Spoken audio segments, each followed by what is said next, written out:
kepada kendaraan supaya pada saat keluar exit ini kendaraan sudah mulai memelankan laju dari kendaraan itu. Pak, ini artinya dibuka mulai 23 Desember Pak ya?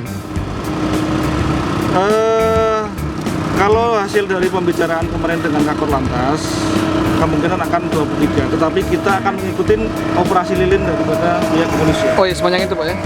Pak, ini nanti dibukanya siang hari aja atau gimana Pak?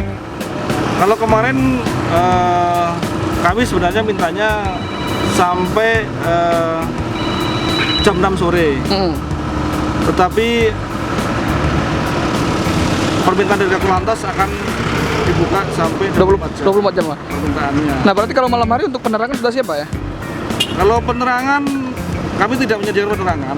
Kami hanya menyediakan bahwa di situ sudah ada guidance daripada reflektor.